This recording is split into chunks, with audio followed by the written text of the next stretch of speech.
Catch Texas in Color every Wednesday morning at 11 a.m. And don't forget to subscribe to the channel. All right, good morning, everybody. Good morning. We are here with Terry Mustapher. He is here today, and he's going to talk about his candidacy. And you are running for, let us know exactly what you're running for again. Bell County Democratic Party chair. Okay. And what does that consist of? Uh, Besides representing all the Democrats in the county, um, we are responsible well, the chair is responsible for the Get Out the Vote campaign, oversee the elections, um, work with the candidates, fundraising efforts, and educate the community. That's some of the basic tenets. If think about educating the community with all the things that's going on about voters, um, we got to reach out to the voters that have never voted or refuse to vote because they don't like what's going on, but then they complain all the time what's going on, but then they don't vote. How can you tap the voters out there on the reason why you should vote? Glad you asked that. We had a meet and greet on last Saturday, and those are some of the same questions that came up last Thursday and last Saturday. Um, originally from the South, from South Carolina, so I believe in grassroots and reaching out to the elderly, the older. Even though we have modern technology with social media, there's still some seniors, I would say, in the county that still get the newspaper. They do not have a smartphone. They have one of them little flip phones. So we have to do mail outs, door knockings, and not only them, I would say the younger generation, 35 and 35, 18 to 35. We have to empower them, educate them. Like you just asked, we have to tell them why it's important to vote, not only to register to vote, but get out and vote because every vote does count. Um, the we had I was at a privy to be at a meeting a couple weeks ago, and it came up that we're not in the schools here. I don't know, some folks might remember, or for me, when I was in government class in high school, that was extra credit and a grade for registering to vote and registering for selective service. Um, I asked and they was like, we don't know. We got to find out. I said, well, if we got to find out, we're behind the Powerball because we're under 60 days of having a primary election if one of those high schoolers was eligible to vote. So we have some folks working on that. So we got to reach out to the young, get them registered to vote, empower them and educate them why it's important to come out and vote after they register. And with the seniors, we used to have on Sundays, I say around 2008, 2009, souls to the polls, where Mm-hmm. after church, encourage everyone to come out on that Sunday to vote. Some churches and organizations used to use their church van to get the elderly or those that didn't have a ride to the polls. So I'm admonishing and encouraging folks now during my campaign to do that. And Bell County, we have the largest military installation. So we also engage in those active duty as well to get them out registered, if not here. Like me, when I first came in, I didn't know nothing. I knew to register to vote for class, but I didn't know Mm-hmm. nothing about I'm stationed in Germany. How can I still vote in South Carolina? So I got educated. So now I'm Yeah, seeing there's a disconnect where the soldiers don't know you can still be a resident of your state, whatever state it is, but you got to do an absentee ballot. So we're mm-hmm. trying to bridge the gap with the youth, the soldiers, the elderly, and try to reach out um, to those that are registered to vote, but don't vote for whatever reason. Because you do know there's some folks that only believe in voting when there's a presidential or a governor's election. And Mm-hmm. you and I both know those other elections are the one where stuff happens.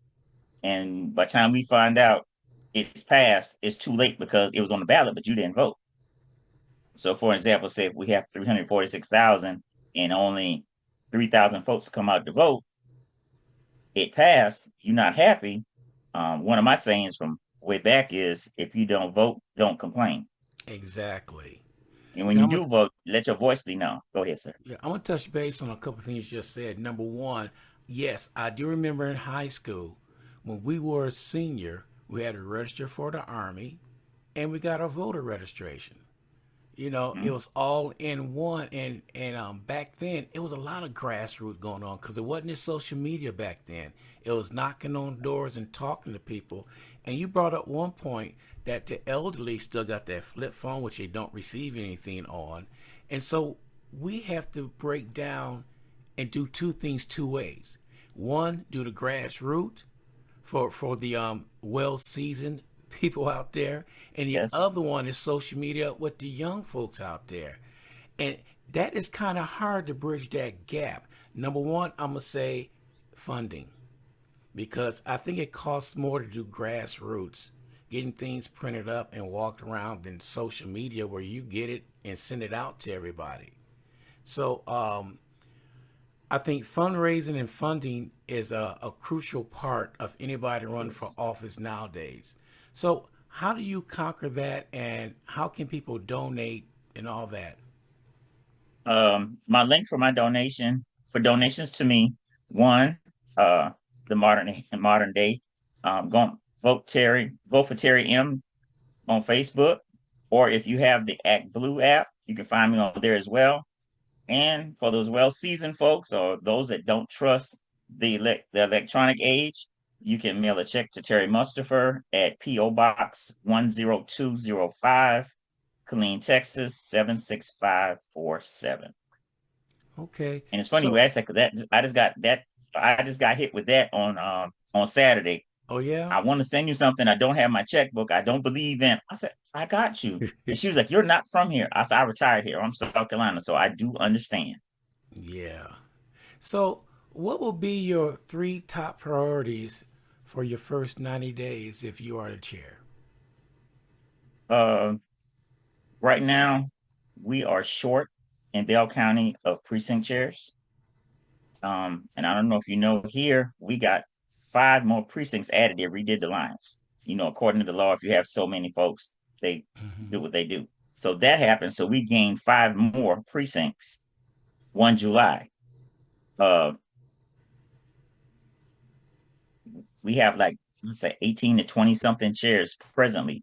So there's a gap. So that gap need to be bridged. In Bell County, um, I'm gonna say there's some kind of stigma going on. I don't know what's going on because I've been out of the loop for a minute, but I'm back in now in the fight. Uh, get precinct chairs, get the word out, reach out to organizations um, and churches, old school grassroots, and empower them to support the party. If you have a question, ask a question, reach out. We've been working on the social media because currently I am the treasurer for our party. Um, we've been doing social media, but the question still came up: How do we reach those seasoned ones that don't have all of that? Yes. So we're doing grassroots, and I remember from one of my organizations I joined um, some years ago. But one of the presidents did was she got a senior committee.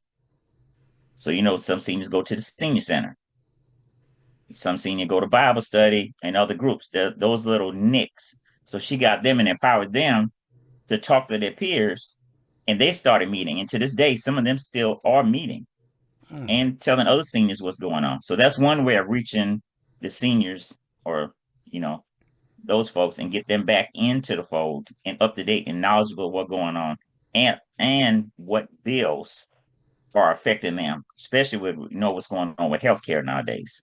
Yeah. So build a party up, get the word back out, get the networking collaboratively uh, going on, and communication is the main thing.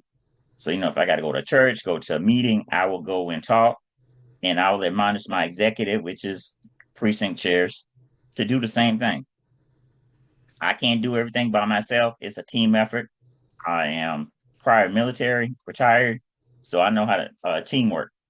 Yeah. There is one voting block out there that people have ignored for years, and that is the youth. The reason why I'm saying that, they need to be educated, because if they turn 18 before the midterm election, they're eligible to vote.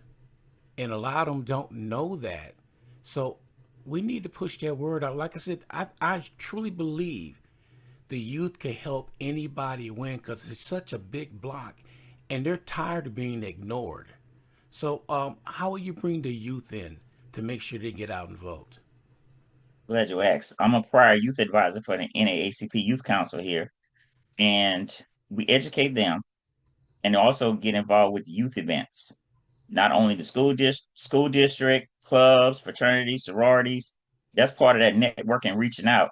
And from the church, if a child can understand your message, then you've accomplished your mission. Because if a child can understand it, an older person can understand it as well as you're delivering it.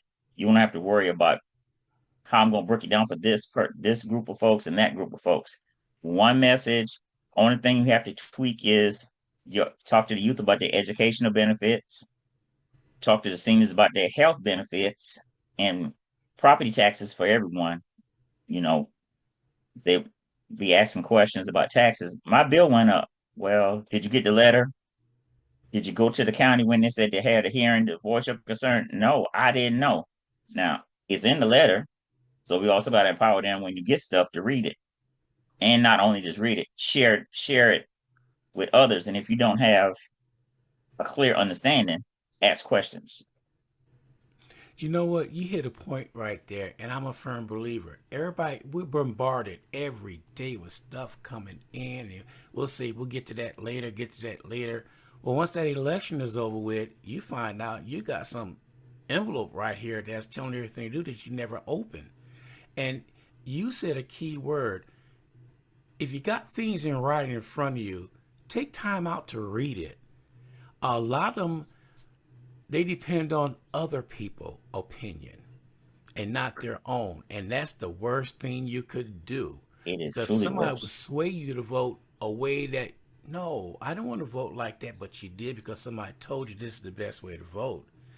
I was always told to use that thing that God put on your shoulders. you Yes, know, yes, use that yes. right there. So, and then to touch base on a lot of misinformation out there. That's where social media come into play at. They will put Yes. things out there, and I don't know why people are attracted to misinformation and then believe Quicker it. than the truth. Yes, and I cannot figure that out. When the truth is out there, they deny the truth. And that part right there, I cannot figure out. It just boggles the mind. And, Yes, and it does. you know, I'm a firm believer. Who's ever out there doing telling things like that, our elected officials out there spreading like that, I'm gonna go why somebody told me. I said, "What do you think about that?" He looked at me and said, "They will reap what they sow," True. and True. I And one of the believe things it. I do for seniors, uh, if they don't have a computer or up to date phone, they will call me every election cycle on, okay, I need an sample ballot. So I go through Vote Texas, ask them information, make sure their registration uh, is still good. Everything is still valid and good. Then I print off their ballot and I take it to them. They read it, and if they ask questions of me. That empowers them that don't know, basically. Yeah. And if they have a question, they ask me or someone else. Say, "Hey, I looked at the ballot. What's this? Can you break it down?" Because through the last, I'll say, 10 years, you know how that verbiage is on some of the ballots. Mm-hmm. It'll look like it's good for you, but it's really not what you want. Yeah. So I have a handful of seniors in that senior group that does that every election when it comes to that kind of stuff. And I think a lot of people found out this year after the last election, all these laws that took effect. Hey, I didn't think it was like that. And you know what? Another thing we got to educate the community on is the wording in those proposition stuff. You got to look at the wording because they use the wordings that, I'm sorry, you got to have a lawyer to decipher that. It's not Right. in layman terms. And so, what do you feel about that? Whose job is it to educate the community and the voters on what this really means? All of us have a civic responsibility to not to know what's on the ballot. But if you have a question, reach out. If it's your city, reach out to your council member. Deal with the county. Reach out to your commissioner, especially here in Bell County. We have four of them. Reach out to your commissioner. there are organizations. Now, I came up back in the day wherein, you went to the pastor because the pastor was the one that, I'm from the country. I'm a country boy. So the pastor knew who to talk to. If they didn't know, they knew who to go at. Yeah. So one, you got to they have to get the information. If you don't understand, start asking questions. Because one of the old saying is a closed mouth does not get fed. Oh, yes. See, we talking about going old school. That's why that grassroots is so important. Let me Yes. ask you something. How will you support Democratic candidates up and down the ballot in 2026? And what will that support look like in practice? In practice, I'm learning this is my first time running for any office like this. Like I told some folks on last Saturday, this is my first time ever doing this. It's not like an organization where we have a meeting and who's ever in the meeting is the one that vote. Nope, you're dealing with Secretary of State, the county, the Texas Ethics Commission. Um, we have to what I'm learning through my process and my walk, we have to educate the candidates. And I talked to some seniors and they were like, we need to put something together to get them attract them to want to run for an office. Once we get them in, we got to educate, support, getting the word out, uh, and don't just say, "Okay, I got you in the office. Let me leave you alone." You're supposed to stick with the candidates all through, and through that, you stick like with anything in any organization. Same thing. It's just Democratic name. We need to support them, and if you think they're doing something that you're not happy with, contact them and talk to them. There's a whole lot of things that can happen, but like I said, we got to get those voters that's already registered to vote. We have to get new voters to register to vote and to vote. Therefore, it will help the candidates, but we got to get the word out to support, ask questions, because they're not by themselves, because they are representing us or your particular county or county, city, Yeah. that stuff. Yeah. So let me ask you something. With you going for Bell County Democratic chair, we know the other party, which I do not like talking points. They get a talking point for that day and they stick to that. They refuse to answer a question, they go back to the talking point. With you becoming county chair, how you get everybody pulled together where y'all be on the same page without using talking points? Let everybody, because they're elected, and you have to listen to the people out there. But I Right. know somewhere along the line you have to come together as one. And how would you go about that? I will try educate folks on the talking points, but it goes like giving a sermon or a message. You have to be able to adapt or tweak it where everyone will understand. Everyone will not have the same question. What is a Democrat? Everyone will not have the same question. What can you do for me? But educate the folks that will be out there representing. And I learned from the old school NAACPers. Uh, we don't have the answer right now, but if you give me your contact information, I will get it and get it back to you. And with I'm gonna say this modern technology, Select Alive now, we can go back and put it back out there. This question was asked, and this is the answer. Mm-hmm. But You yeah, know. not no stick to no total script like I'm retired Army when we're doing Mm-hmm. training. Okay, we got to do task condition standing, and they want you to stick to it. No, we got a whole bunch of stuff going on from taxes to healthcare to education. So you got to be able to fit that in that box to answer those questions. But if it's something that's not in your knowledge base at that time, don't blow the constituents off. Get the information, like I said, get the answer and get back to them. And also, you can put it out on social media or newspaper ad even. Hey, Yeah. I was asked this. We were asked these questions, and these are the answers that we found in a timely fashion. Because some folks will say, "Y'all just saying that to save face that don't get back to nobody." No, I'm one of the ones I will get back with you. that is so true because if you want people to believe what you're saying and understand, if you don't have the answer, you don't give a politician an answer. To me, you give it straightforward. Hey, you know what? That's a good question. I'll get back later with you with the answer. To me, that shows me that you really understand and you're going to find out.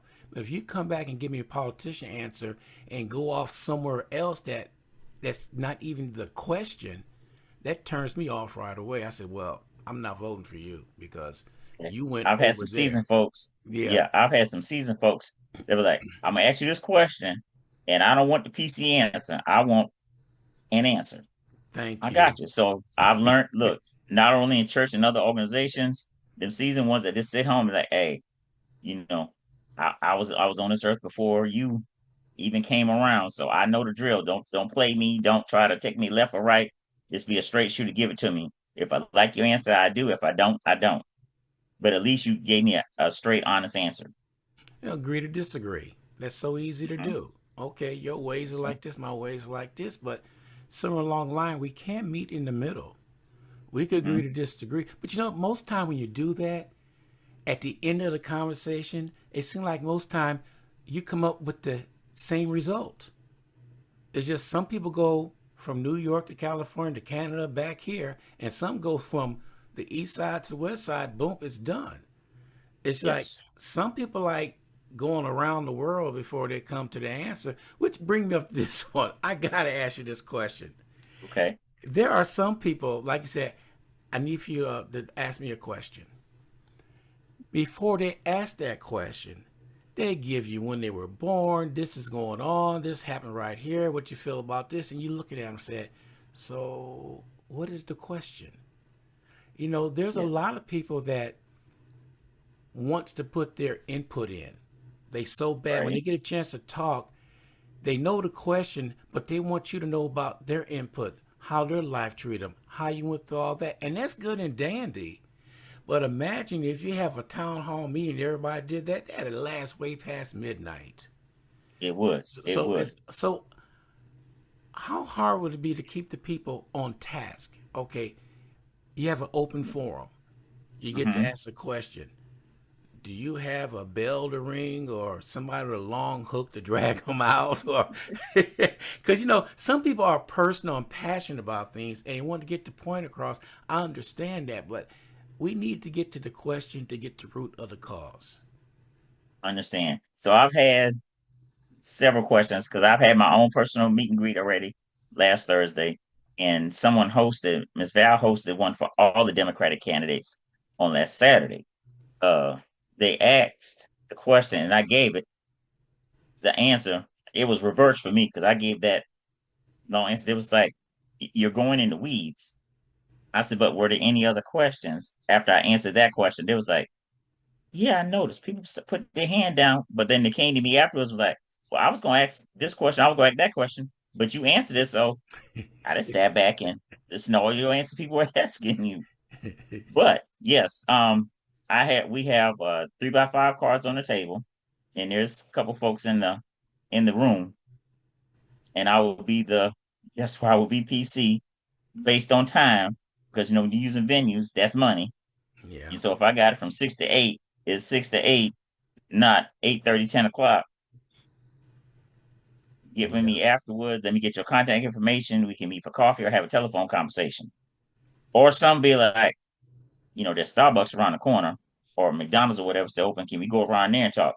So yeah, we can all move over there and have a conversation and patronize. We also like patronizing with this campaign small businesses. right. So you know what? You just brought up something when you said that going out to place and meeting everybody. That remind me of the old days when we used to sit around and we have a rap session. Hmm. And that's what we would do. I did that when I was teaching. I just got everybody together on Friday. We just did a rap session, sat there and talked about. It went from politics to sports, you name it. They just open up and just want to talk.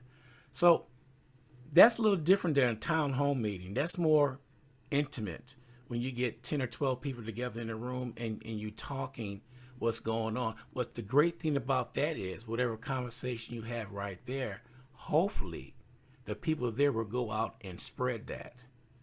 And that's grassroots right there by itself. Right. And I think people need to take advantage of that and start doing things as a small, and then let it just expand and keep on going. Let them be your foot soldiers going out spreading the word. Yes, because that's exactly what's happening with me. One of the seniors, she said, I know printing costs. So I send it out by phone. Or if I'm talking to someone, I'll be like, did you know? Because a lot of folks, for some odd reason, because I was stationed here at Fort Hood back in 94 to 96, and then '05 until I retired, and I stayed here, they thought I went contract because they haven't seen me doing stuff that I used to do. And Mm, they was like, okay, we didn't know. Tell them I'm going to call them. I got a question. And that's the word went out that I am running or when I have events or I right. missed it. Your event. I'm like, there's more coming. There you go. There you go. All right, final question. If elected, what is one change you would take immediately that people will feel within the first month? Communication. I will work on our communication. And but the communication is the networking and everything else. So communication will cover it all because we need to get back out there. Like I mentioned on last Saturday, I remember back in the day when we all precinct chairs position was full, and they used to have precinct conventions before the county convention Mm-hmm. for the primary or after primary, and they were like, "That haven't happened." Some of the older ones in the room was whispering like, "Yeah, we haven't had that in a minute," Mm, or they didn't know. So communication is broad, but communication has to happen. Social media and grassroots, okay. especially with the scenes, because you can target those season ones. Right. You catching Look, that everybody person's don't go to heart. church. Look with them, everyone doesn't go to church. Everyone Mm-hmm. doesn't go to the senior center, and everyone's not a member of the AARP. So you got to come up with some kind of way to reach everyone. I remember, I remember those days that the seniors always have a pitcher of lemonade. You go up there and talk to them and sit for a spell on the porch, and you sit down there and you talk with them and everything, just drinking lemonade. But see, those were the days. Yeah, it was lemonade, one piece of bread or a piece of cake. Mm-hmm. Yeah. So, in closing, tell everybody how they get a hold of you. How can they contribute to your campaign? All right. If you're on Facebook, vote Terry M is my Facebook page. My link for donations is on there as well. Um, Act Blue, if you're on Act Blue, you can find my name on there as well.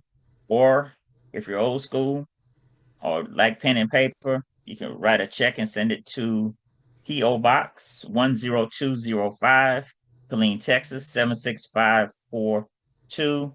Also, my email is voteforterrym@gmail.com. Um, for those that didn't know, today is the last day to register to vote. If you didn't vote, early voting starts on February the 17th. And of course, election day is March the 3rd. And one thing folks don't understand before I go, for this campaign for county chair, March 3rd is it. Mm, Even though I have two other opponents, um, that's one thing I'm having to put out there as well is the understanding on that piece. We don't have until November. Whoever wins on March the 3rd, you're it, and you take over in June, right before the state uh, convention. okay. All right. Hey, that's good to know. That's good to know. All right, sir. We appreciate you taking your time out coming on Texas in Color, and keep us updated on how you're doing. I will, sir. All right. You Thank you. take care. You too. All Good right. week. Thank you for watching Texas in Color. Please tune in every Wednesday at 11 a.m. And please don't forget to subscribe to the channel and hit that notification button so you'll be notified each and every time we go on live.